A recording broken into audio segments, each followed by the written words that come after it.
The crack of gunfire split the autumn air as Gabriella Vale ducked behind the general store, her heart hammering against her ribs. She hadn't meant to witness a murder, but fate had other plans on this crisp September morning in 1876. 2 weeks in Cottonwood Springs, and already she'd stumbled into trouble that could get her killed. Gabriella adjusted the small bundle in her arms, a loaf of bread, and some dried meat she'd purchased with her dwindling funds. The Arizona Territory was supposed to be her fresh start after fleeing Boston, not her final resting place.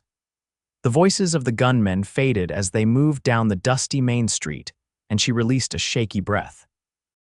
Her teaching position at the newly established schoolhouse wouldn't begin for another week, leaving her with little to do but explore the frontier town and count her remaining coins. As she stepped from her hiding place, the faint sound of sobbing reached her ears. Gabriella paused, tilting her head to better locate the source. Behind the dry goods store, a small figure huddled against the wall, knees pulled to chest, face buried in dirty hands. A child, no more than 6 years old, with a mop of sandy hair and clothes covered in dust and what appeared to be dried blood. "Hello there," Gabriella said softly, approaching with careful steps. "Are you hurt?" The boy's head snapped up, revealing tear-streaked cheeks and wide, terrified eyes. He scrambled backward like a cornered animal, pressing himself further against the wall. "I won't harm you," she assured him, crouching down to his level. "My name is Gabriella. I'm new in town. Are you lost?" The boy wiped his nose with his sleeve, regarding her warily. "Mama said not to talk to strangers. Your mama sounds very wise." Gabriella smiled gently. "Where is she now? Perhaps I could help you find her." The boy's lower lip trembled dangerously. "She ain't nowhere no more. The fever took her last night. I've been sitting with her, but she got cold and won't wake up." Fresh tears welled in his eyes. "Mama's dead. Everyone's gone now." Gabriella's heart clenched, another orphan in a land that seemed to create them with cruel efficiency. She'd seen too many during her journey west, children left behind by disease, accidents, or violence. "I'm so very sorry," she whispered, fighting back her own tears. "What's your name?" "Timothy," he mumbled. "Timothy Miller." "Well, Timothy Miller, you shouldn't be alone right now. Do you have any family in town? Anyone who might be looking for you?" The boy shook his head. "It was just me and Mama. Pa died in the mine last year." Gabriella bit her lip, considering her options. The proper thing would be to take him to the sheriff or perhaps the church. Surely someone in town would know what to do with an orphan child, but the terror in the boy's eyes made her hesitate.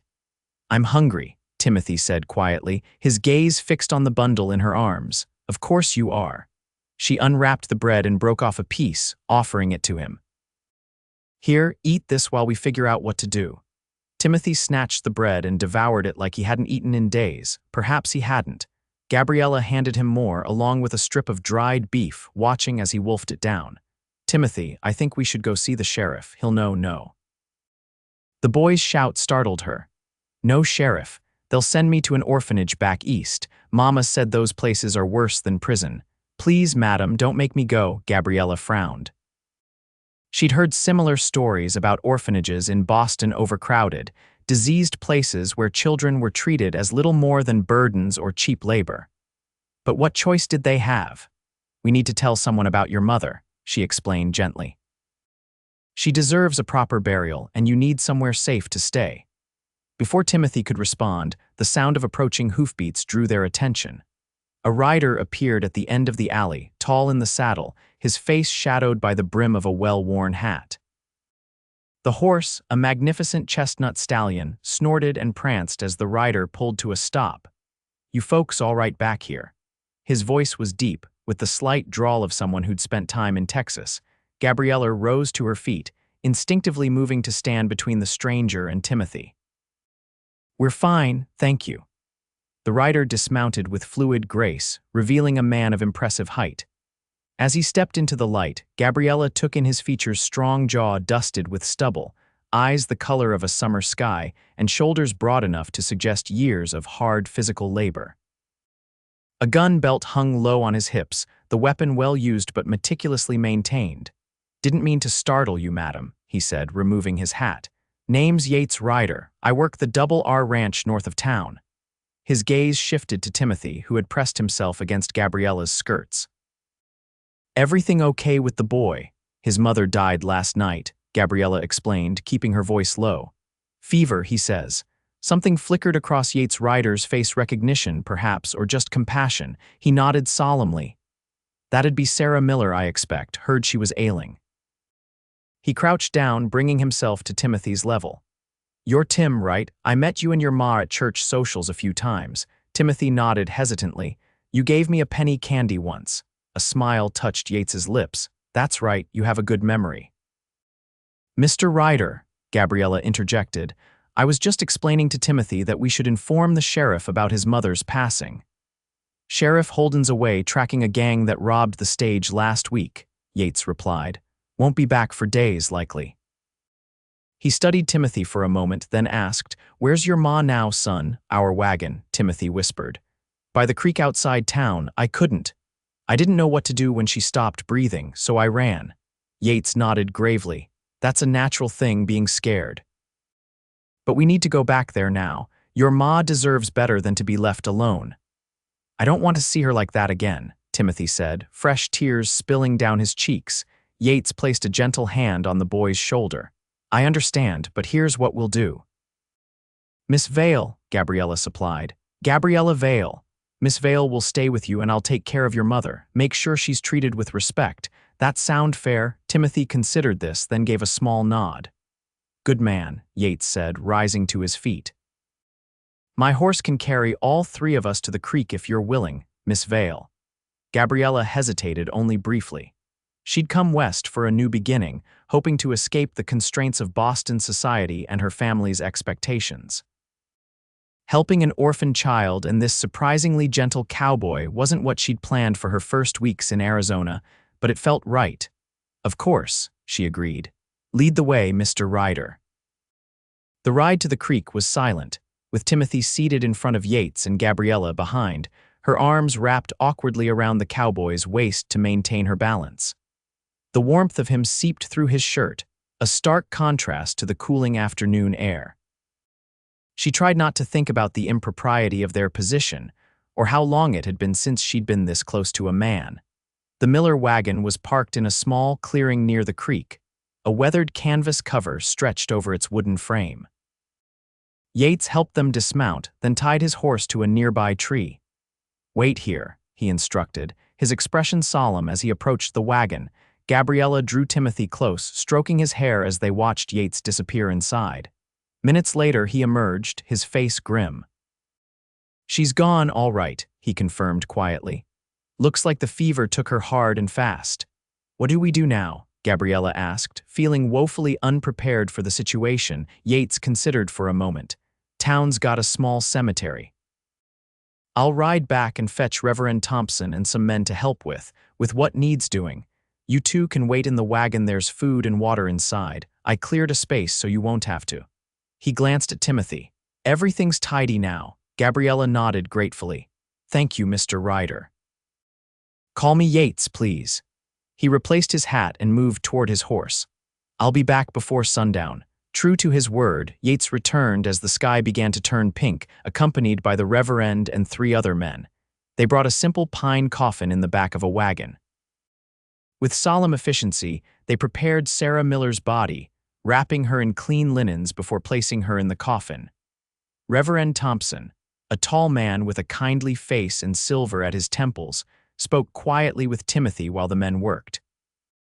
Gabriella stood nearby, feeling like an intruder in this intimate moment of grief, yet unwilling to leave the boy alone. We'll bury her tomorrow at noon, the Reverend explained. A proper Christian burial with prayers and all due respect. Timothy nodded mutely, his eyes red-rimmed but dry. He seemed to have exhausted his supply of tears. The question remains, Thompson continued gently. What's to become of you, young man? Have you any family who might take you in? No, sir, Timothy whispered. It was just me and Mama, the Reverend sighed. Then I suppose we must write to the territorial authorities. There's an orphanage in Tucson that might know. Timothy's shout echoed through the clearing. I won't go to no orphanage. Mama said they're terrible places. Now, son, Thompson began, but Timothy was already backing away, shaking his head frantically. "Mama's dead," the boy cried, turning suddenly to Yates, who had just approached after helping load the coffin. Timothy grabbed the cowboy's hand, his small fingers disappearing into the man's calloused palm. "Will you take me? Please, I can work hard. I'm strong for my age. I won't be no trouble." The clearing fell silent. Gabriella held her breath, watching emotions play across Yates's face: surprise, uncertainty, and something deeper she couldn't name. Yates knelt down, bringing himself eye level with the desperate child. "Tim, that's a mighty big question. I live alone on a ranch. It's no place for a boy without a proper home and schooling. I can learn ranch work," Timothy insisted, "and I can read some already. Mama taught me." Yates glanced up at Reverend Thompson, who looked as uncomfortable as Gabriella felt. This wasn't a decision to be made in haste, especially by a bachelor cowboy who likely had no experience raising children. "How about this?" Yates said finally. "You'll stay in town with Reverend Thompson and his wife for a few days. After your mama's funeral, we'll figure out what's best for you. That'll give me time to think on it properly." "Fair." Timothy's shoulders slumped, but he nodded reluctantly. "You promise you'll think about it, really think?" "I give you my word," Yates replied solemnly. "A man doesn't make promises he can't keep." The Reverend cleared his throat. "That seems a sensible arrangement. Mrs. Thompson will be glad for the company. She bakes the best pies in the territory, you know." Timothy managed a weak smile, though his hand remained firmly clasped in Yates's. "Miss Vale," Reverend Thompson said, turning to Gabriella, "might I impose upon you to help us gather the boy's belongings? A woman's touch would be appreciated." "Of course," she agreed, relieved to have a purpose. As the men continued their somber work outside, Gabriella entered the wagon with Timothy. The interior was neat, but sparse: a small cooking area, storage bins, and a narrow bed where Sarah Miller had spent her final hours. Yates had indeed tidied things, removing any evidence of death and disease. "Which things are yours, Timothy?" she asked gently. The boy pointed to a small wooden chest. "My clothes are in there, and Mama made me a quilt. It's the blue one." Gabriella packed his meager possessions, adding a framed tintype of a smiling woman she assumed was Sarah Miller in happier times. She also found a small wooden horse, lovingly carved and polished smooth by many small hands. "My pa made this," Timothy explained when he saw her holding it, "before the mine accident." "It's beautiful," Gabriella said truthfully. "He was very talented." Pa said a man should know how to make things with his hands. Timothy ran his fingers over the horse's mane. "He was teaching me to whittle, but then—" His voice trailed off. Gabriella's heart ached for this child who had lost so much in his short life. "Perhaps someone else could teach you." "Mr. Ryder looks like he might be good with his hands." Timothy brightened slightly. "Do you think he'll really take me? To live at his ranch, I don't know," Gabriella answered honestly. "It's a big responsibility to raise a child, but he seems like a good man who keeps his promises." "He is good," Timothy insisted. "I can tell, and I'd be good too. I wouldn't cause no trouble." Gabriella smiled, gently correcting, "Any trouble. You wouldn't cause any trouble." "That's what I said," Timothy replied, confused. "Never mind." She closed the chest. "I think we have everything you'll need for now. Shall we join the others?" As the sun disappeared behind the mountains, casting long shadows across the land, Gabriella found herself riding back to town with Timothy and Reverend Thompson in their wagon. The men had secured Sarah's coffin in another vehicle, while Yates rode alongside on his horse. The Thompson home was a modest white clapboard structure near the church, with a small garden and a porch swing that creaked gently in the evening breeze. Mrs. Thompson, a plump woman with kind eyes and flour-dusted hands, greeted them warmly, immediately taking Timothy under her wing. "You poor lamb," she cooed, guiding him inside. "Let's get you washed up and fed. I've got stew simmering and fresh bread just out of the oven." Gabriella lingered on the porch, suddenly uncertain of her place in this unfolding drama. She had done what she could for the boy, but now what? Return to her rented room at the boarding house and prepare for her teaching position. "You've been a great help today, Miss Vale," Yates said, joining her as the others disappeared inside. "Most folks wouldn't have stopped for a crying child in an alley." "I couldn't just leave him," she replied. "And please call me Gabriella. He nodded, a small smile touching his lips. Gabriella, then, you new to Cottonwood Springs. Don't recall seeing you around before. I arrived 2 weeks ago from Boston. I'm to be the new schoolteacher. His eyebrows rose. Boston, that's a long way to travel for a teaching position. I wanted a fresh start, she admitted. Somewhere different, somewhere I could be useful. Well, you certainly found that today. He studied her face in the fading light. Will you attend the funeral tomorrow? Yes, I think I should, for Timothy's sake. She hesitated. And you, have you decided what to tell him about your offer? Yates leaned against the porch railing, removing his hat to run a hand through his dark hair. It wasn't exactly an offer, more like he ambushed me with those big eyes of his. He sees something in you, Gabriella observed. Trust, perhaps, safety. I'm just a cowboy, Miss Gabriella. I break horses and mend fences. I don't know the first thing about raising a child. Few people do until they're faced with it, she replied. My own mother claimed she learned everything through trial and error. 6 children later, she considered herself an expert. Yates chuckled, a warm sound that seemed to vibrate through the cooling air. 6, huh? You have 5 siblings waiting back in Boston. 4 now, she corrected quietly. We lost my youngest brother to diphtheria last year, understanding dawned in his eyes. I'm sorry. That's part of why you came west, to escape the memories, partly, she acknowledged, and to escape the expectations. After William died, my parents became protective, suffocating, really. They had my life planned out a suitable marriage, a house 3 streets from theirs, grandchildren they could mold as they saw fit. And that wasn't what you wanted. I wanted to make my own choices, to help children like Timothy learn and grow. To see more of the world than just Boston's brick streets, she smiled ruefully. Though I must admit, Arizona territory is quite a bit more world than I anticipated. Yates laughed again. It grows on you, the open spaces, the freedom. Is that why you're here, for the freedom? A shadow crossed his face. Something like that, left Texas after the war, needed somewhere new, somewhere without so many ghosts. Before she could inquire further, the door opened and Mrs. Thompson appeared. Mr. Ryder, Miss Vale, won't you come in for supper? There's plenty, and that poor child keeps asking for you both. They exchanged a glance, something unspoken passing between them. Thank you, madam, Yates replied, replacing his hat, but I should get back to my ranch, got animals to tend to. At least take some bread for your breakfast, Mrs. Thompson insisted. And you, Miss Vale, surely you'll join us. Gabriella hesitated, torn between the desire to ensure Timothy was settling in and the knowledge that she was, essentially, a stranger to these people. Just for a little while, she agreed finally. I wouldn't want to impose. Nonsense, Mrs. Thompson declared, ushering her inside. Any friend of Timothy's is welcome at our table. As Gabriella followed the older woman into the warm, fragrant kitchen, she glanced back to see Yates watching her, an unreadable expression on his face. He nodded once before turning away, his tall figure silhouetted against the darkening sky as he mounted his horse and rode off into the night. The funeral was held the following day under a merciless sun that seemed determined to remind everyone of life's harsh realities.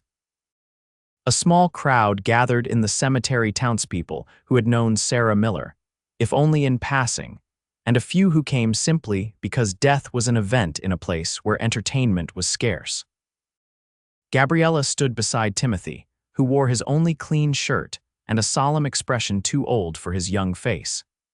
The boy hadn't cried since the previous day, maintaining a dignified composure that broke Gabriella's heart even as it impressed her.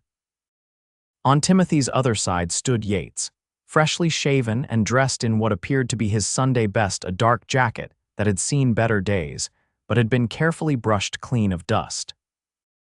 Reverend Thompson spoke of Sarah Miller's kindness, her devotion to her son, and her faith in a better world beyond this one. As the simple pine coffin was lowered into the dry Arizona soil, Gabriella felt Timothy stiffen beside her. Without thinking, she reached for his hand, offering what comfort she could. To her surprise, she felt Yates do the same on the boy's other side, his large hand engulfing Timothy's small one. They stood like that, a peculiar trinity connected by grief and circumstance, as the first shovelful of dirt hit the coffin with a hollow thud. After the service, mourners dispersed quickly, eager to escape the heat. Reverend Thompson invited everyone to the church for refreshments, a tradition Gabriella recognized from her Boston days, though the spread here cornbread, cold ham, and pies was considerably simpler than the elaborate funeral luncheons she'd attended back east. Timothy sat in a corner, picking at a slice of apple pie without eating much. Gabriella watched him from across the room, wondering what thoughts swirled behind those solemn eyes. "He's holding up well," Yates observed, appearing at her side with 2 cups of coffee. He offered one to her.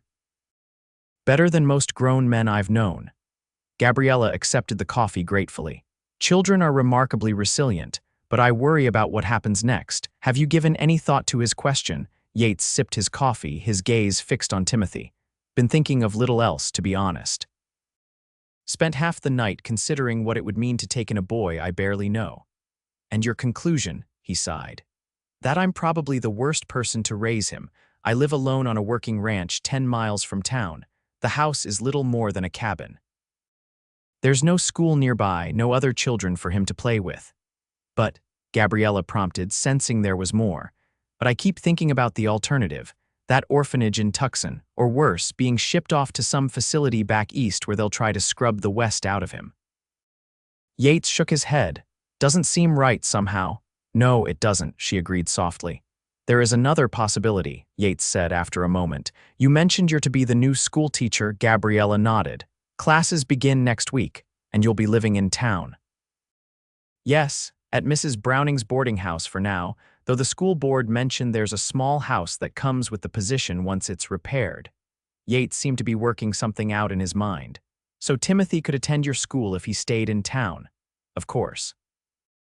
All children in the territory are welcome to an education." "What if—" Yates paused, choosing his words carefully. "What if I were to become his guardian, but he lived in town during the school week? With a proper family who could give him what I can't: regular meals, clean clothes, other children to play with." Gabriella considered this. "It's an interesting compromise. He would have the stability of a home in town while maintaining a connection to you, but who would take him in? The Thompsons are elderly, and while they've been kind, I doubt they could manage a child full-time. I thought perhaps the Morgans. They run the general store and have 3 boys of their own. Good family.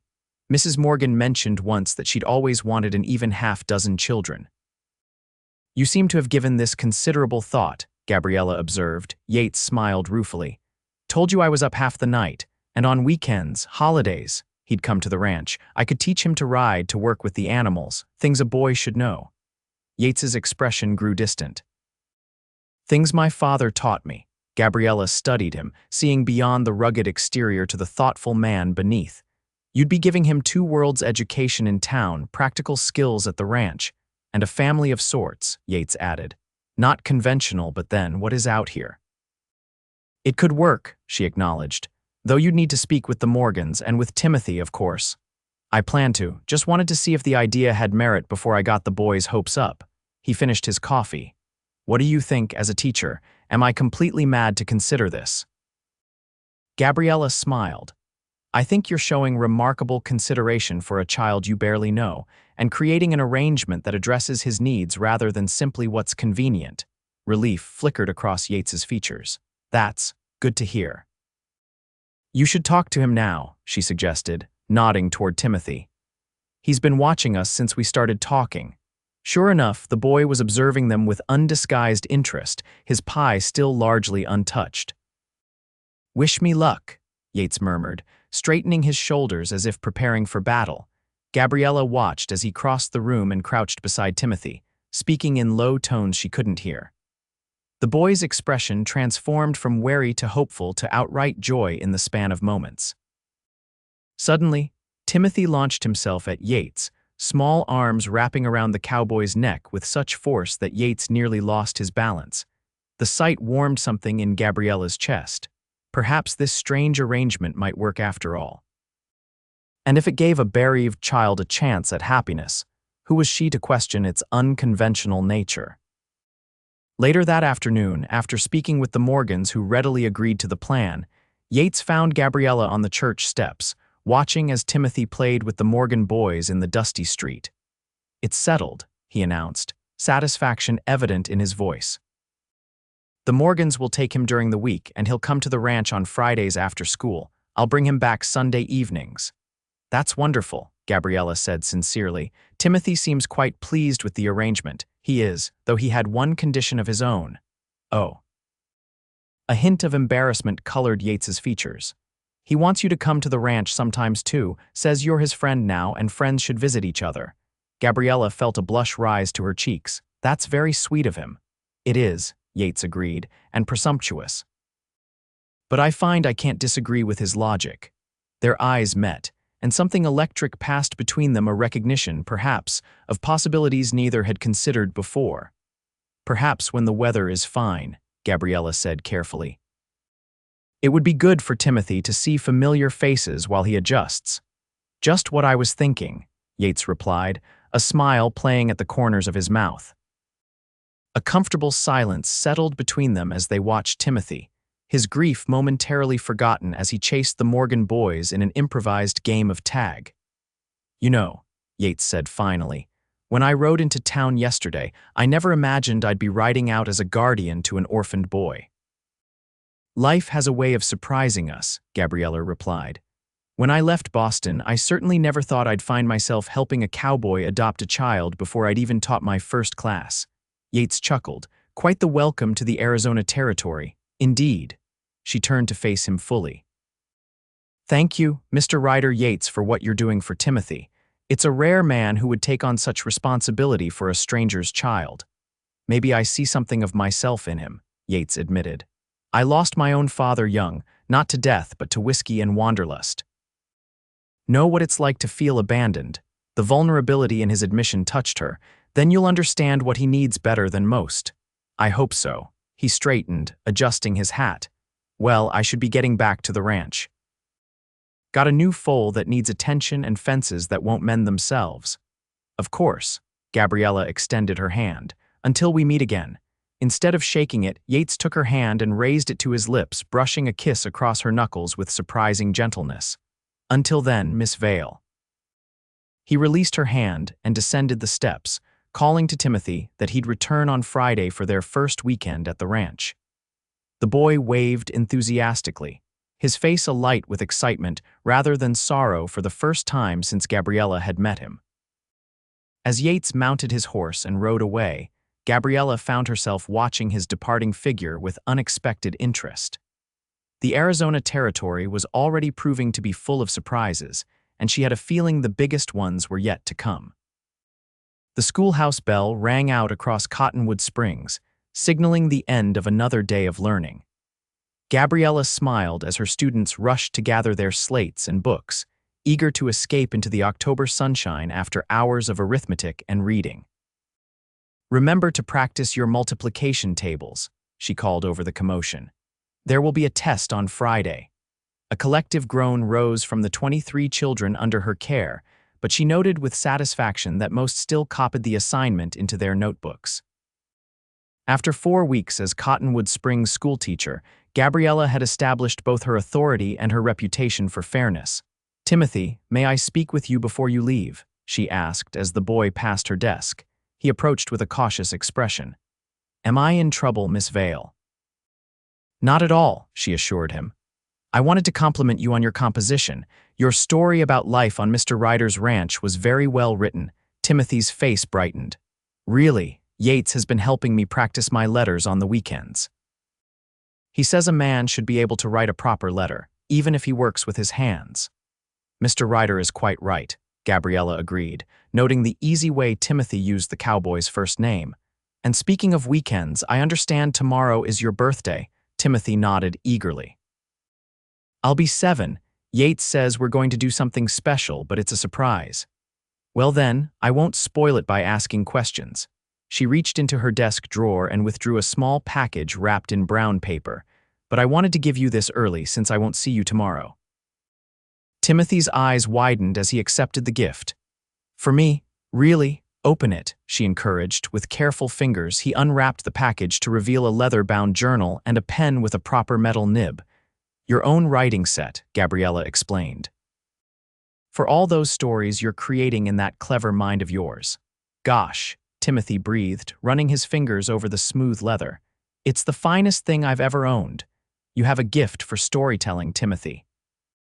I hope you'll use this to practice your writing even when you're not in school. The boy clutched the journal to his chest. I will, Miss Vale, I promise, thank you. Impulsively, he threw his arms around her waist in a quick hug before dashing away, eager to show his treasure to the Morgan boys who were waiting by the door. Gabriella watched him go, her heart full. In the month since Sarah Miller's death, Timothy had blossomed under the shared care of the Morgans and Yates Ryder. The arrangement, unconventional as it was, seemed to be working remarkably well. Timothy attended school diligently during the week, while his weekends at the ranch gave him the fresh air and freedom every boy craved. As for Yates, Gabriella found herself thinking of the cowboy more often than was strictly proper. He rode into town every Friday to collect Timothy, and their brief conversations on the schoolhouse steps had become the highlight of her week. There was something about his quiet strength and unexpected thoughtfulness that drew her to him, despite their different backgrounds. She was gathering her own books when Mrs. Morgan appeared in the doorway. Miss Vale, do you have a moment? Of course, Mrs. Morgan. Please come in. The storekeeper's wife was a round, cheerful woman with perpetually flour-dusted hands and a practical approach to life that Gabriella had come to admire. I wanted to invite you to Timothy's birthday supper tomorrow, Mrs. Morgan said without preamble. We're having a small celebration at our home before Mr. Ryder takes him to the ranch for the weekend. Surprise flickered through Gabriella. That's very kind, but I wouldn't want to intrude on a family occasion. Mrs. Morgan waved away her concern. Nonsense. Timothy specifically asked for you to be there, said it wouldn't be a proper party without his favorite teacher. Well, when you put it that way, how could I refuse? Gabriella smiled. What time should I arrive? 5 o'clock, and don't worry about bringing anything. Between my cooking and the cake Mr. Ryder ordered from the hotel restaurant, we'll have plenty. Yates had ordered a cake. The thought of the rugged cowboy arranging a birthday cake for his young ward warmed Gabriella's heart. It was yet another glimpse of the caring man beneath the stoic exterior. I'll be there, Gabriella promised. Thank you for including me. After Mrs. Morgan departed, Gabriella finished gathering her things and locked the schoolhouse. The walk to her small house, recently repaired, and now officially, the teacher's residence, gave her time to contemplate the unexpected invitation. Tomorrow would be the first time she'd see Yates in a social setting, away from the brief exchanges at the schoolhouse or church. The prospect both excited and unsettled her. Since arriving in Cottonwood Springs, she'd been careful to maintain a professional distance from the townspeople, particularly the unmarried men. A female teacher's reputation was her most valuable asset, after all, but Yates was different. His relationship with Timothy gave their interactions a legitimacy that couldn't be questioned. And if her pulse quickened whenever he tipped his hat to her, well, that was her secret to keep. The next evening, Gabriella stood before her mirror, smoothing the skirt of her best dress, a deep blue wool that complemented her eyes, and was neither too formal nor too casual for a child's birthday supper. She'd arranged her dark hair in a simple but elegant style, with a few curls framing her face. It's just a birthday party, she reminded her reflection. For a 7-year-old boy, but the flutter in her stomach suggested her subconscious had other ideas about the evening's significance.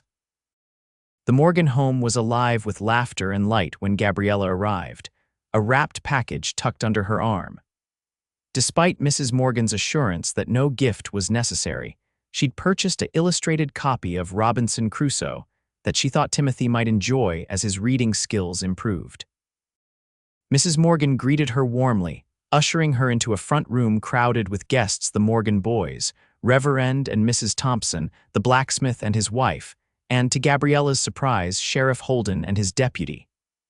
Quite a turnout for a birthday, Gabriella observed. This town loves any excuse for a gathering, Mrs. Morgan replied with a chuckle, especially one with cake. Timothy spotted her from across the room and darted over, his face flushed with excitement. Miss Vale, you came? I wouldn't miss it, she assured him. "Happy birthday, Timothy." She presented her gift, which he accepted with wide eyes. "Another present? Gosh, this is the best birthday ever." "Where's Mr. Ryder?" Gabriella asked, trying to sound casual as she scanned the room. "In the kitchen with Mr. Morgan," Timothy replied. "They're being mysterious about something."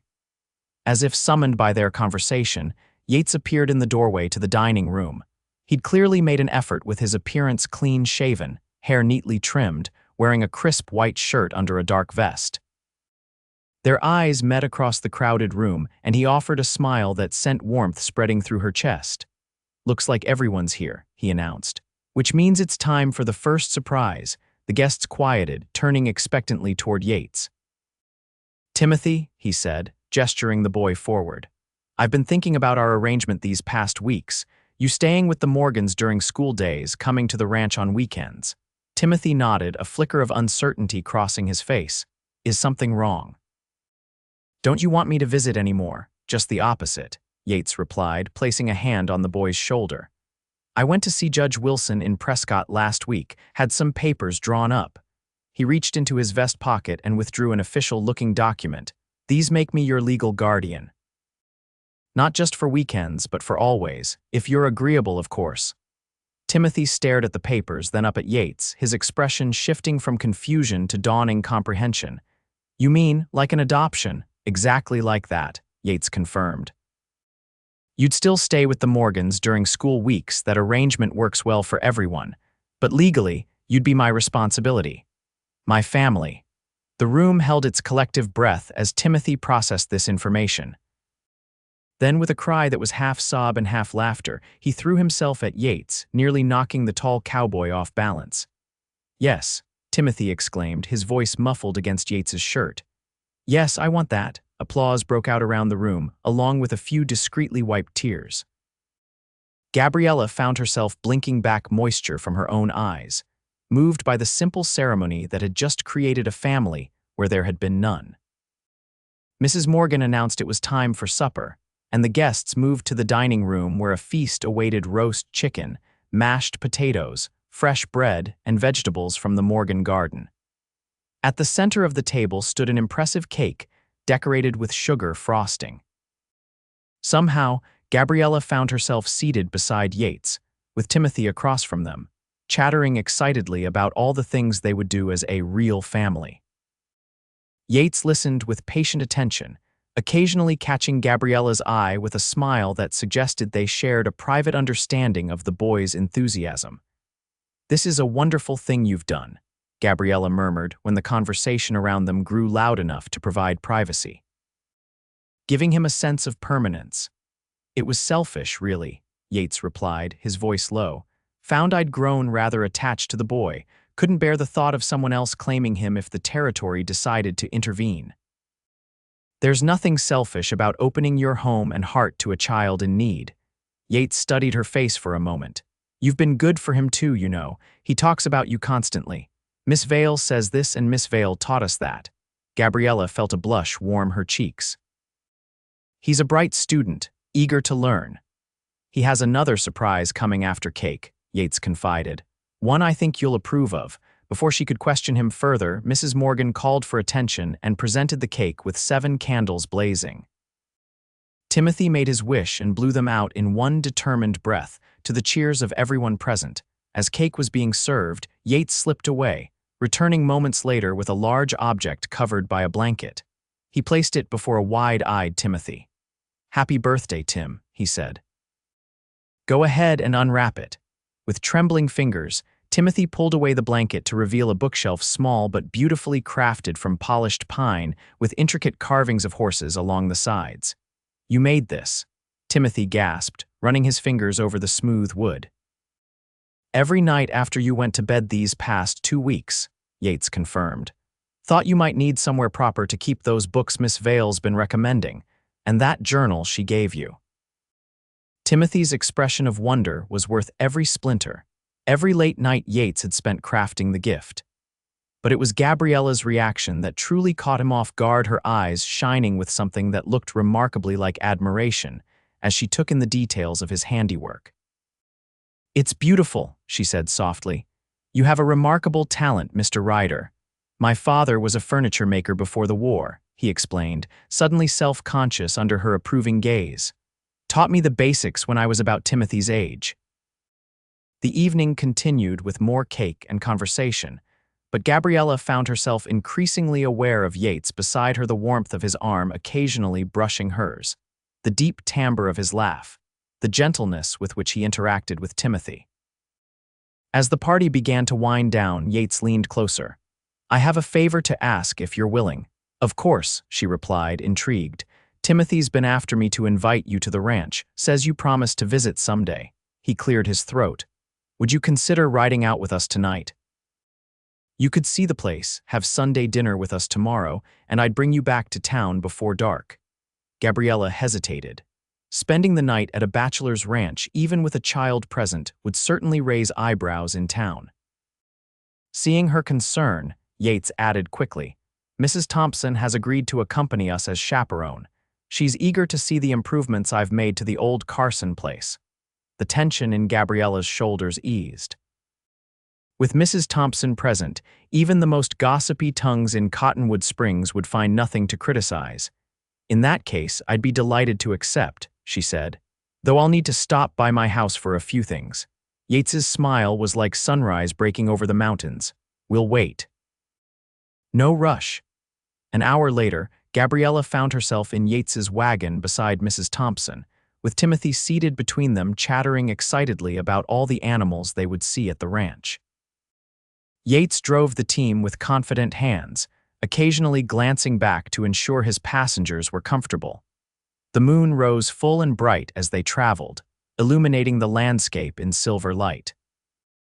Gabriella had never ventured this far from town before, and she drank in the sight of rolling hills covered in sagebrush and the distant silhouettes of mountains against the star-strewn sky. "It's beautiful," she murmured. "Wait till you see it in daylight," Yates replied. "Different kind of beautiful, then. All gold and red and blue." They crested a small rise, and suddenly the ranch spread before them, a sturdy cabin with light glowing from its windows, a large barn, corrals, and outbuildings, all nestled in a natural hollow protected by rocky outcroppings. "Welcome to the Double R," Yates announced. "You live here all alone?" Gabriella asked, surprised by the size of the operation. "Got 2 hands who help with the cattle and horses. They bunk in the smaller cabin near the north pasture." He guided the wagon toward the main house. "But the main house is just me. And Timothy on weekends, of course." As they drew closer, Gabriella noticed fresh paint on the cabin's shutters and a small garden plot beside it, signs of civilization being carved from the wilderness. They were greeted at the door by an enormous black and white dog who danced around Timothy with unbridled joy. "This is Patch," Timothy explained, throwing his arms around the dog's neck. "He's my best friend after Yates and you, Miss Vale." Yates helped both women down from the wagon. "Mrs. Thompson, you'll take my room. I've made up a fresh bed in there.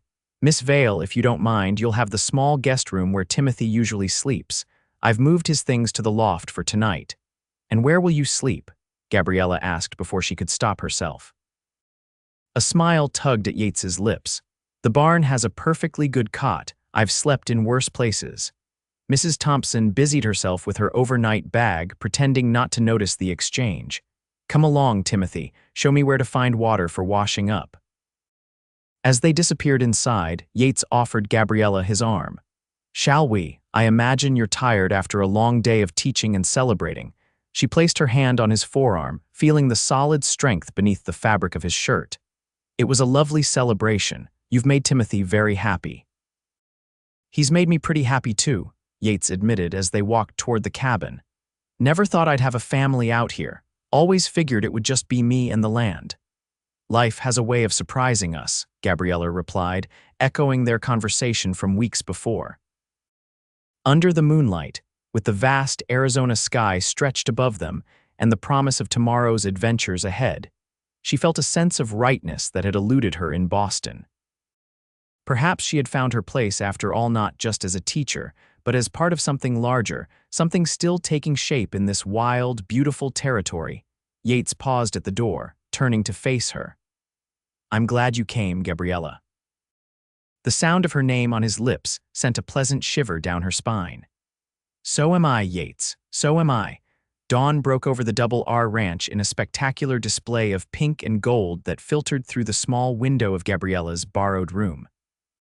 She rose early, having slept surprisingly well on the narrow bed with its homemade quilt and feather pillow.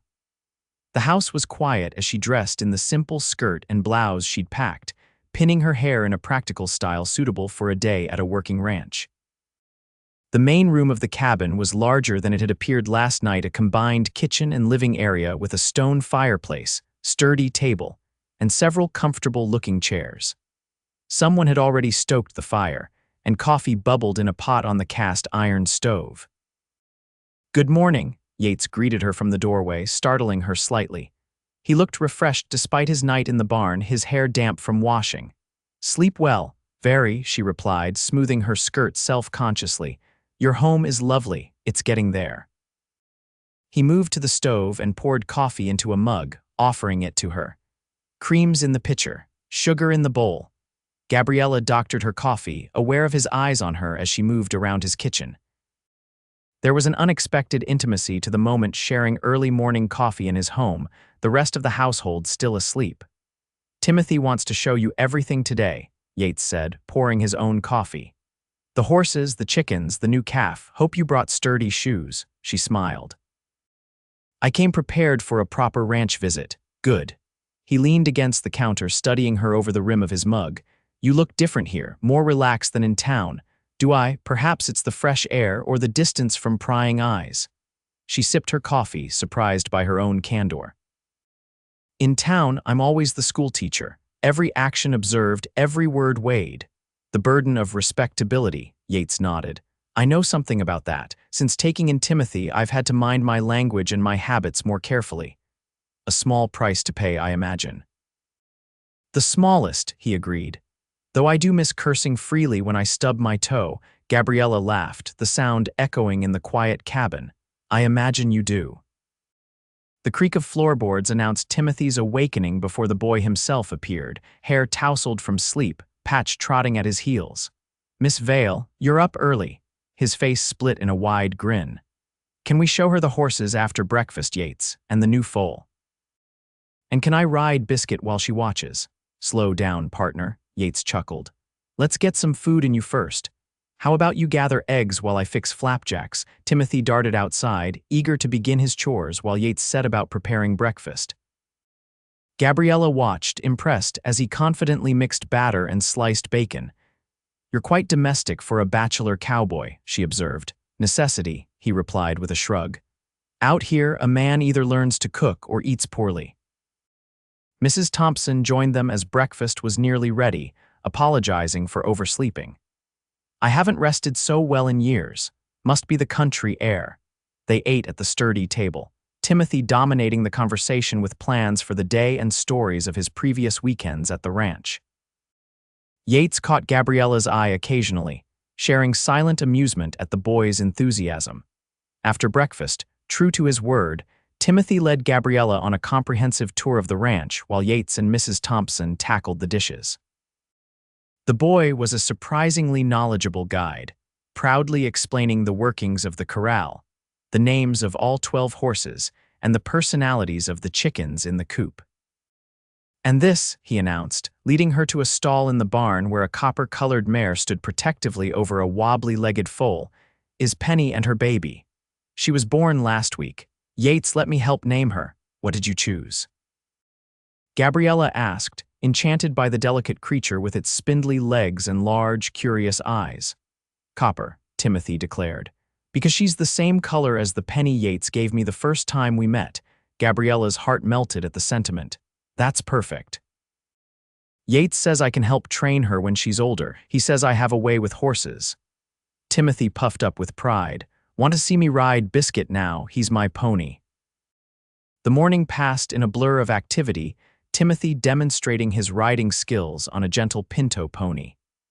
Yates showing Gabriella the spring-fed creek that supplied the ranch with water, and a visit to the small herd of cattle grazing in the north pasture. By midday, they had returned to the cabin where Mrs. Thompson was preparing a hearty stew for their Sunday dinner. Yates excused himself to check on a fence that needed mending, while Timothy settled on the porch with his new book, Patch curled at his feet. "May I help with anything?" Gabriella asked Mrs. Thompson. "You could need that dough for biscuits," the older woman replied, nodding toward a bowl on the table. "Got to feed these menfolk properly." Gabriella rolled up her sleeves and set to work, enjoying the tactile sensation of the dough under her hands. They worked in companionable silence for a while before Mrs. Thompson spoke. "He's a good man, Mr. Ryder." Gabriella kept her eyes on her task. "Yes, I believe he is. Not many would take in an orphan child the way he has, or build a life out here from nothing." Mrs. Thompson stirred her stew thoughtfully. "He was in a dark place when he first came to Cottonwood Springs 3 years ago, kept to himself, barely spoke to anyone. Whatever happened to him before, it left scars." Gabriella remembered Yates's brief mention of leaving Texas after the war. "People can change, indeed they can, especially with the right influences." Mrs. Thompson gave her a knowing look. "He rides into town more frequently since you arrived, Miss Vale, and not just on Fridays to collect Timothy." Heat crept up Gabriella's neck. "Mrs. Thompson, I assure you—" "Oh, no need for assurances, dear." The older woman patted her flour-covered hand. "I merely observe, and what I observe is a man finding reasons to live fully again, not just exist. That's a blessing, no matter what comes of it." Before Gabriella could formulate a response, the door opened and Yates entered, bringing with him the scent of sunshine and sage. "Fence is mended," he announced. "For now, at least. Those steers keep testing the boundaries." "Rather like certain young boys we know," Mrs. Thompson replied with a smile. "Speaking of which, where is our Timothy?" Still on the porch with his nose in that book Miss Vale gave him, said he wanted to finish the chapter before dinner. Pride swelled in Gabriella's chest. "He's becoming quite the reader." "Thanks to you," Yates said, his eyes warm as they met hers. "You've given him more than just lessons, Gabriella. You've given him possibilities." The sincerity in his voice touched something deep within her.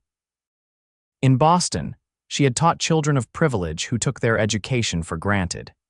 Here, with Timothy and the other frontier children, every bit of knowledge was received as the precious gift it was. Dinner was a lively affair, with Timothy recounting highlights from their morning explorations and Yates sharing tales of his early days on the ranch. As they finished their apple cobbler, Mrs. Thompson's specialty, Timothy turned to Gabriella with hopeful eyes. "Will you come visit again, Miss Vale, maybe at Christmas? Yates says we're going to have a real tree with candles and everything." Gabriella glanced at Yates, who seemed suddenly interested in the last bite of his cobbler. "If I'm invited, I'd be delighted to visit again." "Consider yourself permanently invited," Yates said, meeting her gaze with an intensity that made her pulse quicken. "Anytime you need a break from town life." The afternoon passed too quickly, and soon it was time to prepare for the return journey to Cottonwood Springs.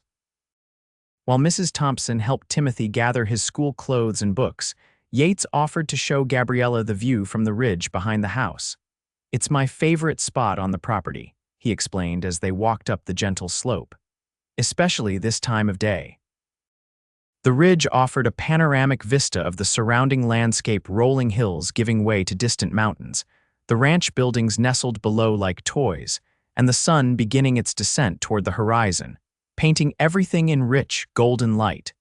"It's breathtaking," Gabriella said softly. "First time I saw this view, I knew I'd found home," Yates admitted. "Had been wandering since the war ended, taking odd jobs, never staying anywhere long. Then I crested this ridge and something just settled in me."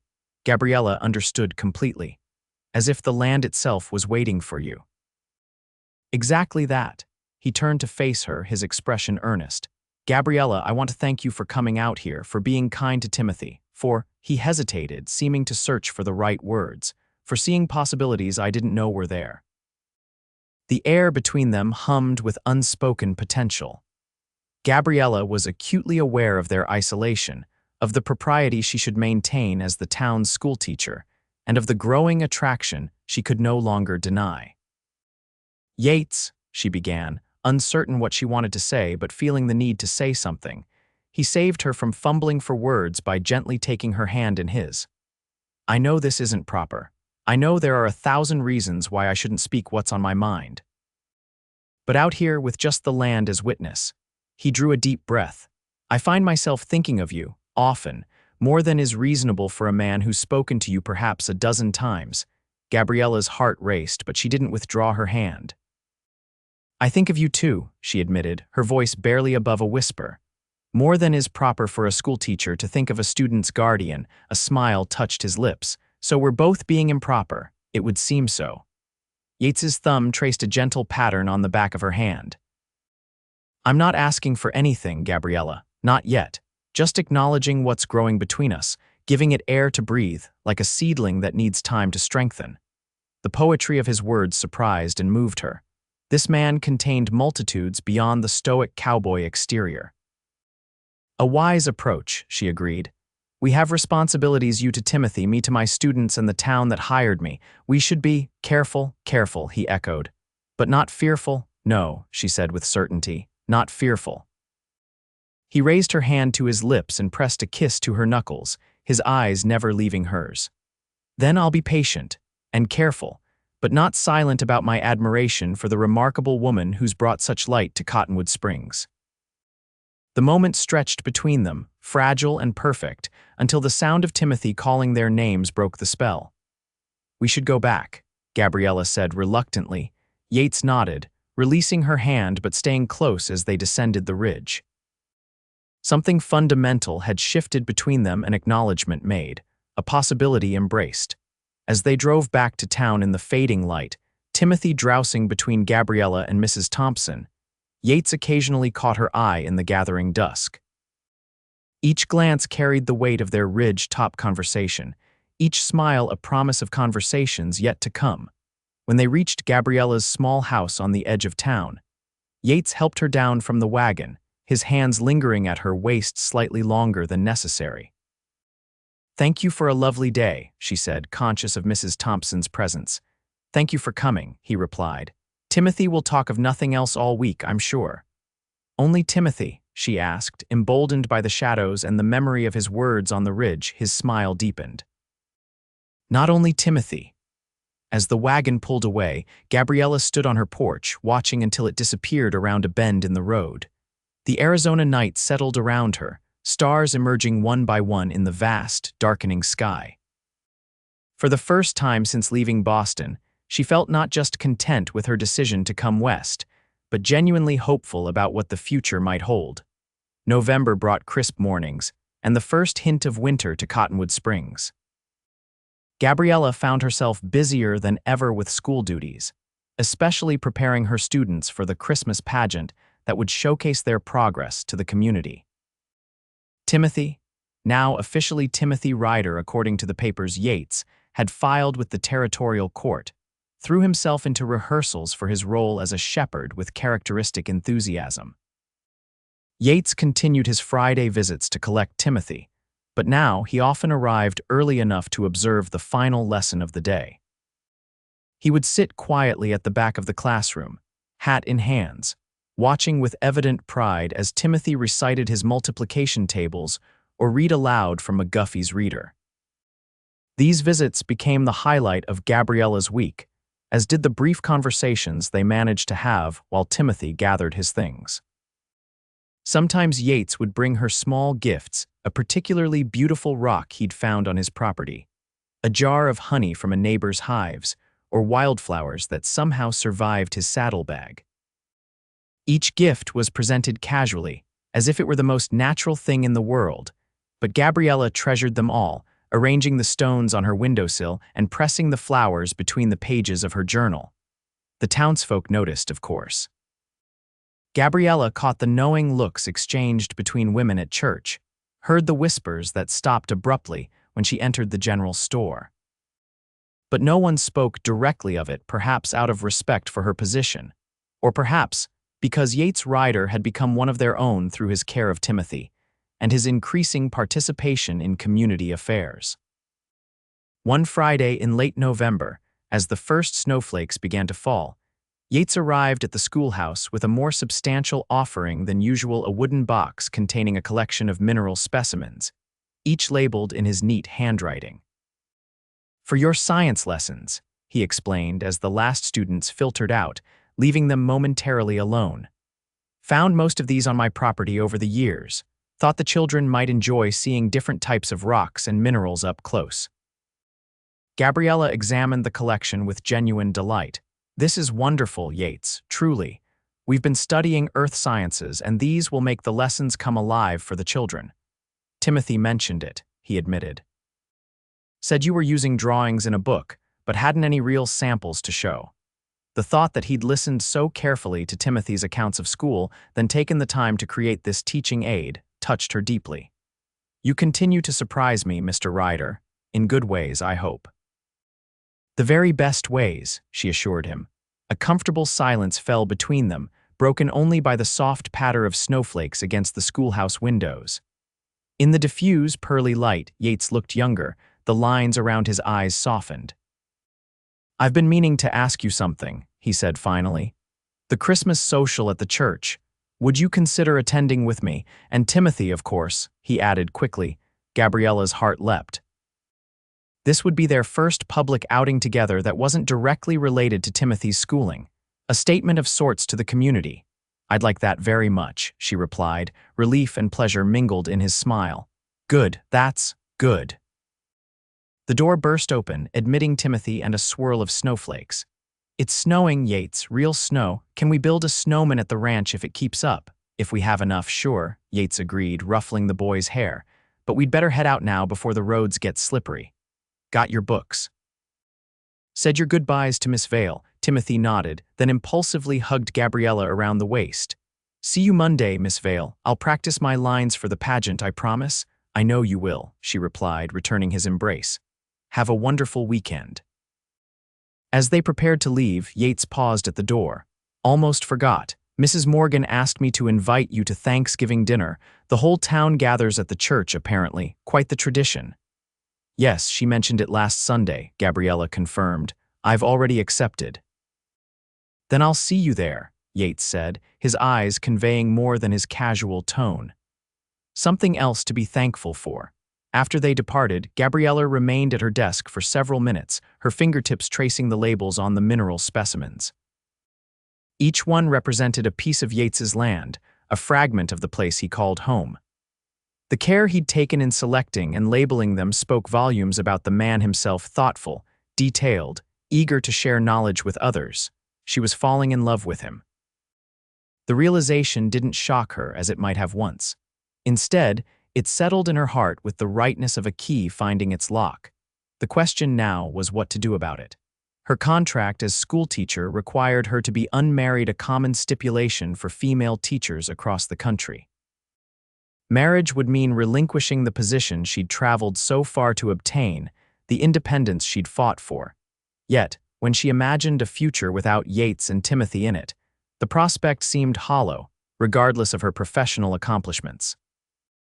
Thanksgiving arrived with a fresh dusting of snow and festive atmosphere throughout Cottonwood Springs. The church hall had been transformed with autumn decorations, dried corn husks, pumpkins, and pine boughs scenting the air with their sharp, clean fragrance. Tables groaned under the weight of the community's offerings, roasted turkeys, hams, bowls of potatoes prepared a dozen different ways, breads, pies, and cakes of every description. Children darted between adults, excitement making them heedless of admonishments to walk, not run. Gabriella contributed a cranberry sauce made from her mother's recipe and a sweet potato pie that had earned appreciative nods from Mrs. Thompson during a test baking. She was arranging her offerings on the dessert table when a familiar voice spoke behind her. Those looked dangerously delicious. She turned to find Yates, more formally dressed than she'd ever seen him, in a dark suit and crisp white shirt, with Timothy beside him in new clothes that matched his guardian's. "Don't you two look handsome?" she said, straightening Timothy's collar. "I almost didn't recognize you without your usual trail dust. Yates made me take 2 baths, Timothy complained good-naturedly. Said we had to look our Sunday best even though it's Thursday. Smart man, Gabriella replied, catching Yates's eye with a smile. Miss Vale. Mrs. Morgan called from across the room. Could you help with the children's table? They're about to start a food fight if someone doesn't intervene. Duty calls, Gabriella sighed. Save me a seat, always, Yates promised. The meal was a boisterous affair, with speeches from Reverend Thompson and Mayor Blackwood, followed by a seemingly endless procession of dishes passed around the tables. Gabriella found herself seated between Yates and Mrs. Thompson, with Timothy across from them, eagerly describing ranch life to a wide-eyed town child who'd never seen a real cow up close. Under the table, Yates's knee occasionally brushed against Gabriella's accidental at first, then with a deliberateness that made her cheeks warm. When their hands met reaching for the salt, his fingers lingered against hers longer than strictly necessary. These small touches, innocent enough to anyone observing, sent currents of awareness through Gabriella that made it difficult to concentrate on Mrs. Thompson's detailed explanation of her pickle recipe. After the meal, while the women cleared tables and the men moved furniture to create space for singing and games, Yates drew Gabriella aside. "Walk with me," he asked quietly. "Just around the church, get some air." The evening was crisp but not bitterly cold, the snow crunching beneath their boots as they circled the whitewashed building. Their breath formed clouds in the still air, and the stars above seemed close enough to touch. "I've been thinking," Yates began, his tone measured. "About what we discussed on the ridge, about being careful but not fearful." Gabriella's heart quickened. "Yes, I've never been one for dancing around matters," he continued. "I prefer plain speaking, so here it is, plain as I can make it. I care for you, Gabriella Vale. More than I thought possible after all that happened before I came west. And if you'll permit it, I'd like to court you properly." Despite anticipating something of this nature, the directness of his declaration left Gabriella momentarily speechless. She'd had suitors in Boston, sons of her father's colleagues, young men with promising careers in law or banking, but none had affected her as Yates did with his simple honesty. "I would like that very much," she replied when she found her voice, "though we should discuss certain complications." Yates nodded, understanding immediately. "Your teaching contract, the unmarried requirement. Yes, I came west to be independent, to build a life on my own terms." She hesitated, then added, "But I'm finding that independence means making my own choices, not necessarily being alone." "I would never ask you to give up teaching," Yates said earnestly. "It's clearly your calling, and the children of this town need you." "The school board might not see it that way," Gabriella sighed. "Married women are expected to focus on their own families, not other people's children." Yates considered this, his brow furrowed in thought. What if we took things slowly? Got to know each other better over the coming months. By spring, you'll have completed most of the school year. The board might be more flexible then, especially if they've seen your value to the community. The practicality of his suggestion appealed to Gabriella. A slow courtship, with the understanding that we're both exploring possibilities. Exactly. Yates took her gloved hand in his. "I'm not going anywhere, Gabriella, neither is Timothy. We have time to figure this out together." The sincerity in his eyes, the warmth of his hand around hers, and the stars overhead combined to create a moment of perfect clarity for Gabriella. Whatever challenges lay ahead, they would face them together. "Then yes," she said, squeezing his hand. "I accept your offer of courtship, Yates Ryder." His smile was brighter than the stars. "You've made me a very thankful man this Thanksgiving, Miss Vale." "Gabriella," she corrected gently. "If we're courting, you should use my given name." "Gabriella," he repeated, the syllables sounding like music in his deep voice. Beautiful name for a beautiful woman. From inside the church came the sound of a piano striking up a lively tune, followed by children's laughter. "We should go back," Gabriella said reluctantly. "They'll be looking for us." "One moment more," Yates requested, his expression suddenly serious. "There's something I need to do first, if you'll permit it." Before she could question his meaning, he leaned down and pressed his lips to hers in a kiss that was gentle yet unmistakably passionate. His free hand came up to cup her cheek, warm even through her woolen scarf. Gabriella found herself responding instinctively, her body swaying toward his as if drawn by some invisible force. The kiss lasted only seconds, but when they parted, Gabriella felt transformed, as if the woman who had walked out of the church minutes ago was not the same one who would return. I've wanted to do that since the day I saw you comforting Timothy in that alley, Yates admitted, his voice husky. I'm glad you waited, Gabriella replied, her own voice unsteady. Some things are worth the anticipation. Hand in hand, they returned to the church, rejoining the celebration with secret smiles and the knowledge that this Thanksgiving marked the beginning of something precious and profound. The winter months passed in a blur of school days, community events, and increasingly frequent visits to the Double R Ranch. Timothy thrived under the combined care of Yates, the Morgans, and Gabriella, growing taller and more confident with each passing week. The Christmas pageant was a resounding success, with Timothy's shepherd stealing the show when he improvised a heartfelt speech about the importance of caring for lost lambs. Yates kept his word about a slow courtship, never pushing for more than Gabriella was ready to give. Their time together was often spent in Timothy's company, sledding on the hills behind the ranch, reading stories by the fireplace, or teaching the boy to play checkers. But there were quiet moments too, stolen kisses in the barn while Timothy fed the chickens, long conversations by lantern light after the boy had gone to bed, hands clasped while watching the winter stars from the ridge. As February turned to March, bringing the first hints of spring to the Arizona territory, Gabriella found herself at a crossroads. Her feelings for Yates had deepened beyond what she'd thought possible, and Timothy had secured a permanent place in her heart. Yet her contract with the school board would need to be renewed or terminated by the end of April. The choice loomed larger with each passing day. Continue as Cottonwood's spring schoolteacher, maintaining her independence but limiting her relationship with Yates to an indefinite courtship, or embrace a different future, one that might include marriage but cost her the career she'd worked so hard to build. On a mild Saturday in late March, Gabriella rode out to the ranch on her own for the first time.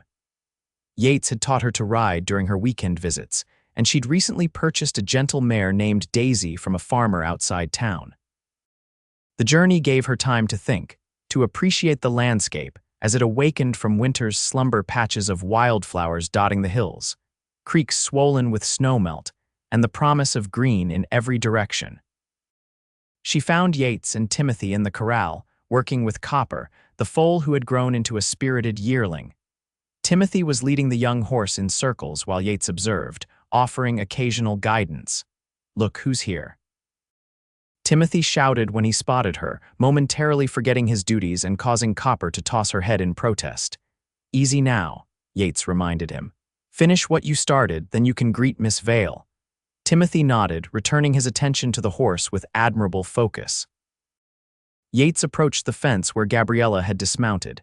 "This is a pleasant surprise," he said, helping her secure Daisy to the hitching post. "Everything all right in town. Everything's fine," she assured him. "I just wanted to ride out and enjoy the day, practice my horsemanship." "You're becoming quite the accomplished rider," he observed, pride evident in his voice. "Daisy suits you. She's a wonderful horse, patient with my mistakes." Yates smiled. "Best kind of teacher."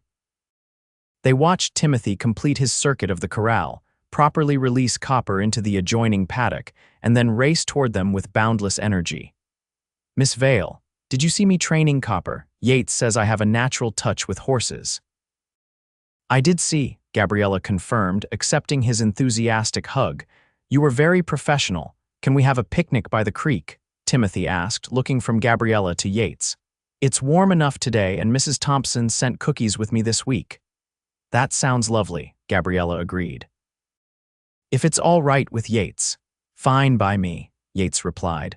"I'll finish with these horses while you two prepare the food. There's cold chicken from last night in the pantry."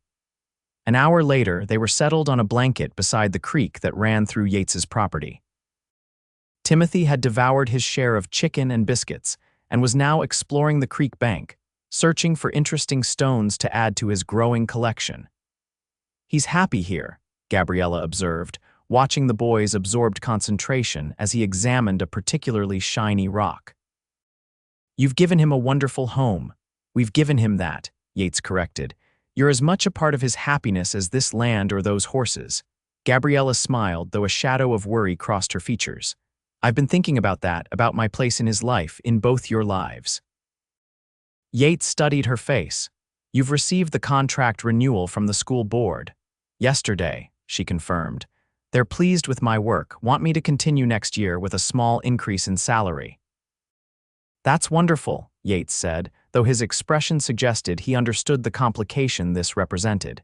You've earned their respect and appreciation. Yes, but the terms remain the same. I must be unmarried to hold the position. Yates was quiet for a moment, watching Timothy, who had moved further downstream in his rock hunt. What are you thinking, Gabriella, about your future? This was the moment of truth, the conversation she'd been rehearsing in her mind during the ride to the ranch. I'm thinking that I love teaching, she began carefully. The children's faces when they understand a new concept, the progress they make through the year, the knowledge that I'm helping shape the future of this community, it brings me profound satisfaction. Yates nodded, his expression carefully neutral. As it should. But I'm also thinking, she continued, gathering her courage, that I love you, Yates Ryder, and Timothy. That I want a future that includes both of you, not just as weekend visitors or courtship calls. His eyes widened at her declaration, the first time either had spoken the word love aloud. Gabriella, please, let me finish, she said gently. I've been struggling with this choice for weeks now, my career or my heart, independence or partnership. But I've realized something important. It's a false choice. Yates tilted his head, intrigued. How so? Because true independence means following my heart, not adhering to someone else's rules about what a woman's life should be. And partnership, real partnership, doesn't require sacrificing my passion for education. Understanding dawned in Yates's eyes. You have a solution in mind. I do, Gabriella confirmed. What if I didn't teach at the Cottonwood Springs School next year? What if instead I opened a small school here at the ranch? For Timothy and perhaps children from neighboring properties who find town too distant for regular attendance. Yates considered this, his brow furrowed in thought. There are 3 families within riding distance who have school-age children, the Hendersons, the Petersons, and the Chaveses. They've mentioned the difficulty of getting their children to town for schooling, especially in winter. Exactly, Gabriella nodded eagerly. I could teach perhaps 8 or 10 children, maintain my independence professionally while still. She hesitated, suddenly shy, while still being part of this family, if that's what you want. Yates reached for her hand, his calloused palm warm against her skin. Gabriella Vale, I have wanted to make you part of this family since that day on the ridge when I finally admitted how I felt about you. I just didn't want to ask you to give up your calling. And now you don't have to, she replied, squeezing his hand. I can keep my calling and have my heart's desire too. A smile spread across Yates's face, transforming his features with joy. You continue to amaze me, you know that. Most women would see the choice as either teaching or marriage, not find a way to have both.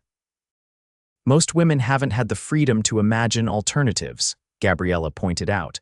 I've been fortunate in my education and in finding a man who values my mind as well as my heart.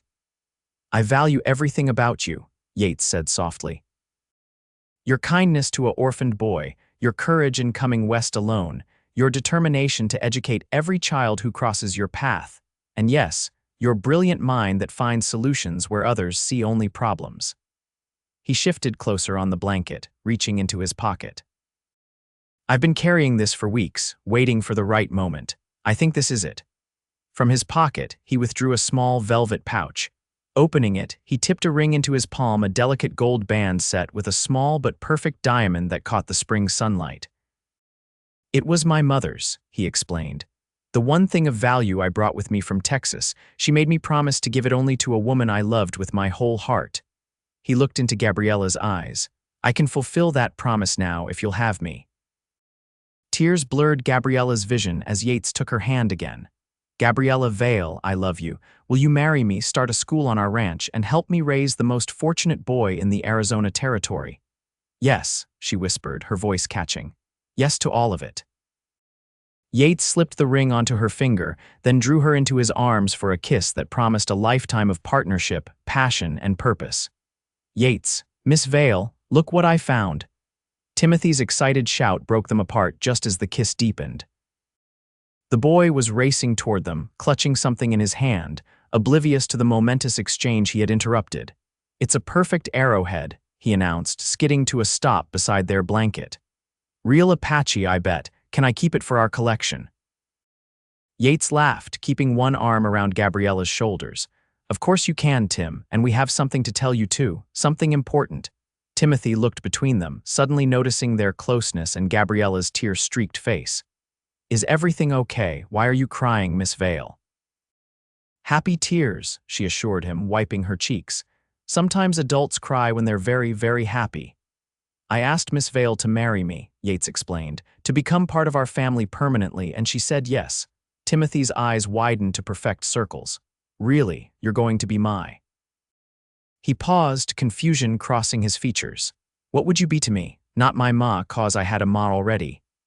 "I would never try to replace your mother," Gabriella said gently, "but I would be your guardian, along with Yates, someone who loves you and will always be there for you." "Some people might call that a stepmother, but we can find another name if you prefer." Timothy considered this with endearing seriousness. "Could I call you Gabriella, not Miss Vale anymore? I would like that very much," she replied. "And would you live here, at the ranch?" "All the time, not just weekends."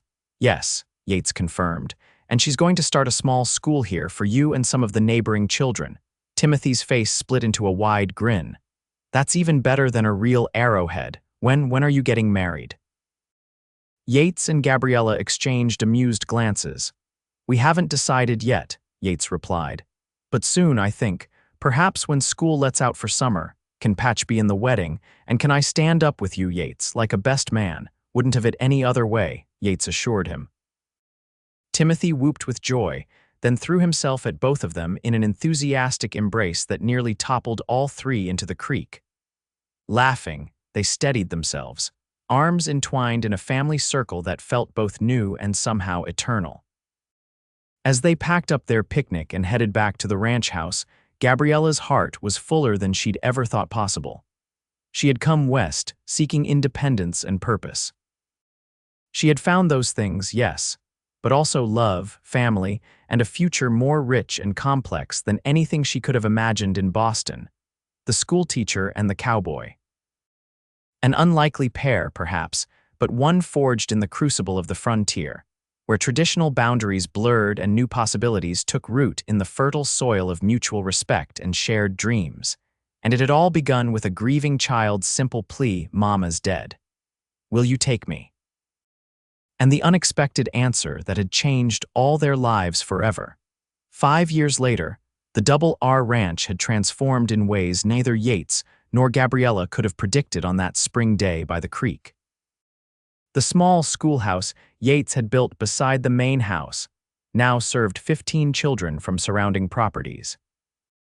Gabriella's reputation as an exceptional teacher had spread throughout the territory, bringing families from as far as 20 miles away who arranged for their children to board with neighbors closer to the ranch during the school week.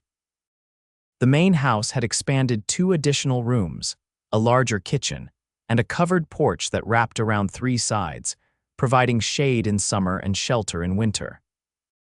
Flowers bloomed in carefully tended beds, where once there had been only dust and sagebrush, and a vegetable garden supplied the household year-round thanks to Gabriella's experiments with different growing techniques. On this particular September afternoon, Gabriella stood on that porch, watching as Yates and Timothy, now 12, and shooting up like a weed, worked with a spirited black stallion in the corral. Timothy had indeed developed his guardian's way with horses, showing patience and intuition beyond his years. A tug at her skirt drew Gabriella's attention downward, to the bright-eyed 3-year-old girl clutching a picture book in one hand and Gabriella's skirt in the other.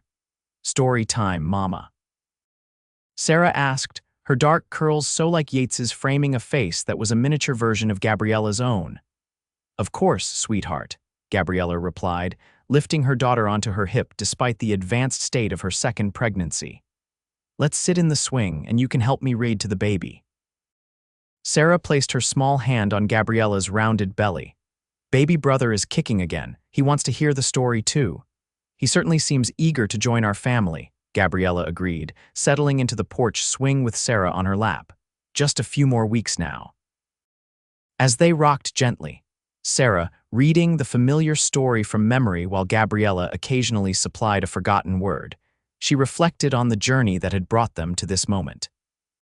Their wedding had been a joyous affair held on the ridge overlooking the ranch, with Reverend Thompson officiating, and what seemed like the entire population of Cottonwood Springs in attendance.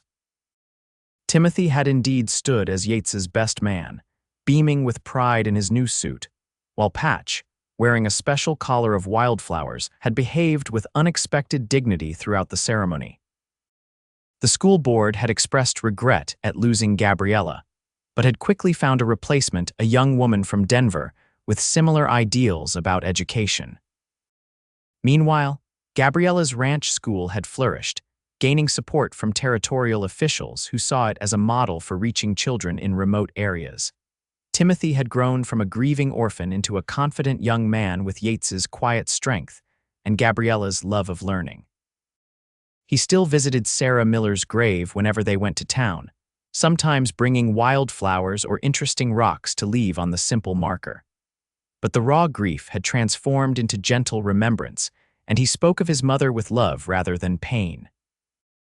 When Sarah had been born, named for Timothy's mother in a gesture that had brought tears to the boy's eyes, he had appointed himself her protector and teacher. He read to her, showed her how to gather eggs without frightening the chickens, and solemnly explained the importance of being gentle with baby animals. "Mama, look," Sarah exclaimed, pointing toward the corral. "Daddy and Tim did it." Sure enough, Yates was now mounted on the previously reluctant stallion, guiding it in smooth circles while Timothy watched with obvious satisfaction. "They certainly did," Gabriella agreed.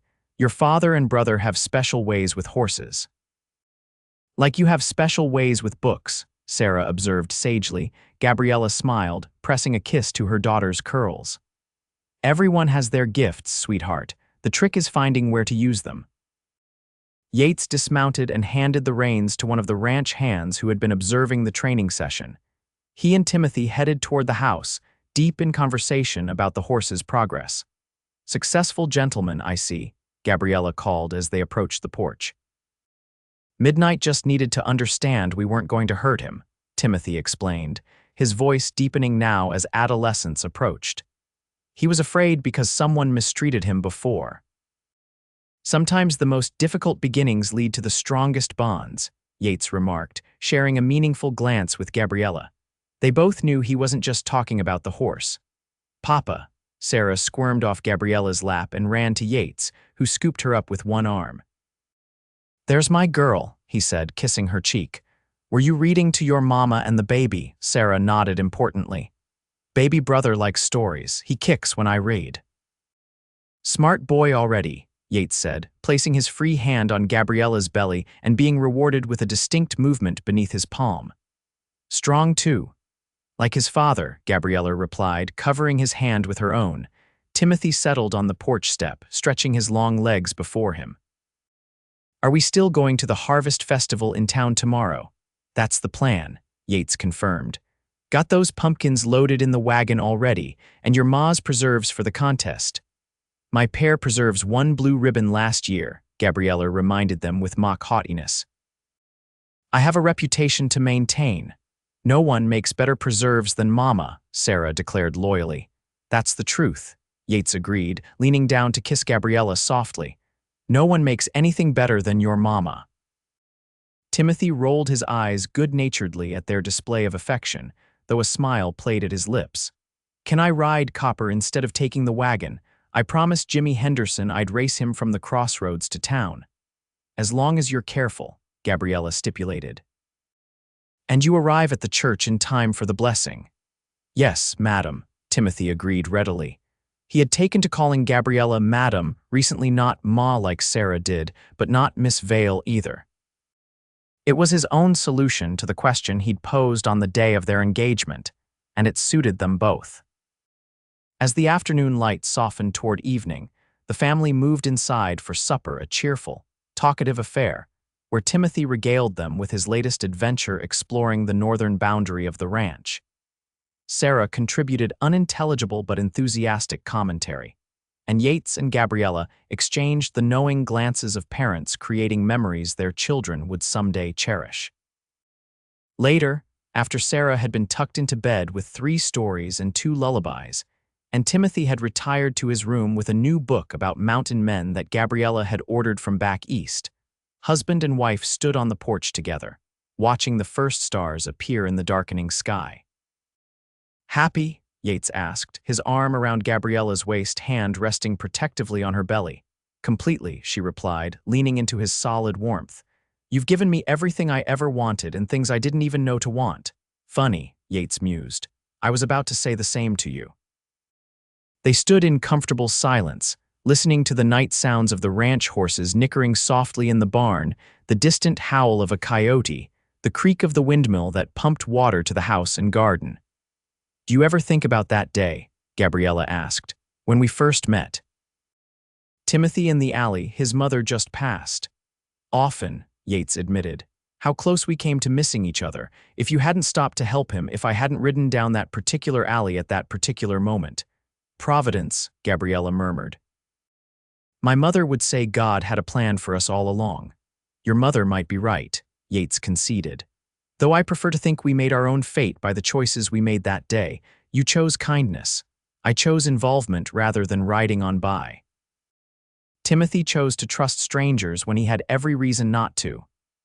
And look where those choices led us," Gabriella said, gesturing to the home they had built together literally and figuratively. "To exactly where we belong," Yates replied, turning her gently to face him. "Together." In the silver moonlight, with their unborn child stirring between them and their home sheltering the family they had forged from grief and hope. Yates kissed Gabriella with the same tenderness he had shown that first time outside the church on Thanksgiving. But now the kiss held something more: the depth of shared history, the richness of promises kept, the certainty of love that had been tested and proven through seasons of joy and challenge. When an orphaned boy had asked a stranger to take him in, none of them could have imagined the journey that simple question would begin. From loss had come connection. From connection, love. From love, a family bound not by blood but by choice, the strongest bond of all. And as the stars wheeled overhead in their ancient patterns, the Double R Ranch stood as testament to the enduring truth that family is not just who you're born to, but who you choose to build your life around. For Yates, Gabriella, Timothy, Sarah, and the sons soon to join them, those choices had created a happiness more profound than any of them could have dreamed possible on that fateful autumn day in Cottonwood Springs.